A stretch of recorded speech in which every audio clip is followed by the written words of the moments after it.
ঘুম থেকে উঠেছি, উঠে এই বাচ্চাগুলোকে খাবার দিয়েছি।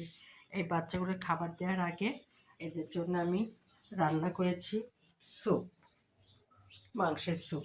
এদের একবারে পর্ব শেষ হয়ে গেছে, এখন দ্বিতীয় পর্বর জন্য রেখে দিয়েছি। এই যে এটার দিকে এই বাচ্চাগুলোকে খাবার দিয়েছি। এটা আমার আজকে রুটিন চলছে। সকালবেলা ওদের খাবার দেওয়ার পরে আমার এদের খাবার দিতে হয়। এই দেখুন বাচ্চাগুলোকে আমার খাবার দেওয়া হয়ে গেছে, ওরা এখন সুন্দরভাবে চুপচাপ আছে। এই হলো আমার দ্বিতীয় রুটি।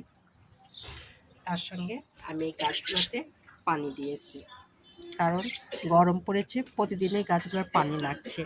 এই দেখুন, পানি না দিলে গাছগুলো এই সতেজ থাকবে না। প্রতিটা গাছেই ফুল দেখুন, এই দেখুন পানি দেওয়ার পরে এত সুন্দর ফুল। এবং প্রতিটা গাছেরই এই দেখুন গোড়া ভেজা। এটা আমি আজকে সকালেই করেছি।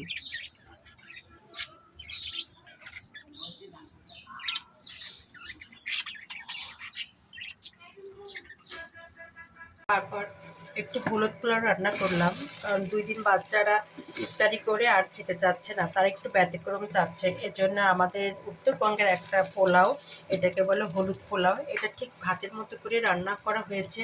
আমি এটাকে কোনো ভাজি নাই, সরাসরি মানে পেঁয়াজ দিয়ে তেলানির মতো করে আমি পোলাওটা রান্না করেছি, যেটাকে বাগার দেওয়া যেমন দেয় ঠিক তেমন।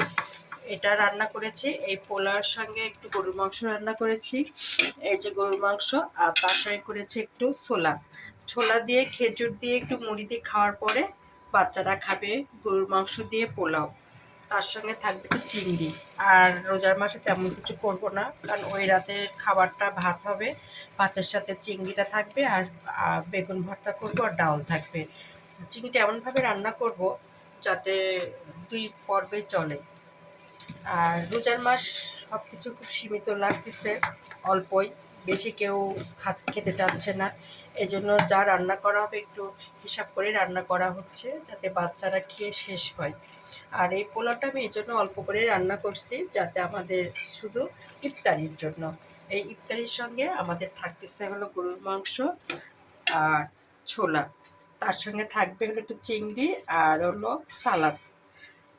আর তেমন কিছু না। এই হলো আমার আজকের তৃতীয় দিনের ইফতারি, কারণ 2 দিন ইফতারি ওরা খেয়েছে ভাজা পোড়া, আজকে একটু ব্যতিক্রম করেছি ইফতারি।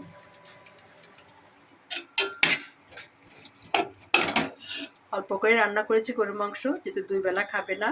ওই রাতে চিংড়ি রান্না করব, বেগুন ভর্তা করব, আর ডাউল করব, এটাই যথেষ্ট হবে। এখানেই রাখলাম। শরবত করা হলো, এই শরবতে আছে লেবু, ট্যাং, স্কুলের ভুসি, তুকমা ইত্যাদি। তার সঙ্গে একটু আলাদা করা হয়েছে, এটাও সেই মানে ট্যাং ছাড়া, মানে যে যেটা খায়।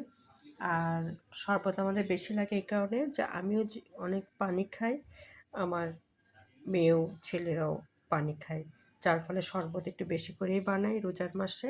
আর তার সঙ্গে সালাদ করেছি ইয়ের সাথে খাওয়ার জন্য, পোলাও মাংসর সাথে, হলুদ পোলাওর সাথে এই সালাদ। আর চিংড়িটা এখনও চুলা থেকে নামিনি, কারণ নামলে ভিডিও পরে দেখাবো।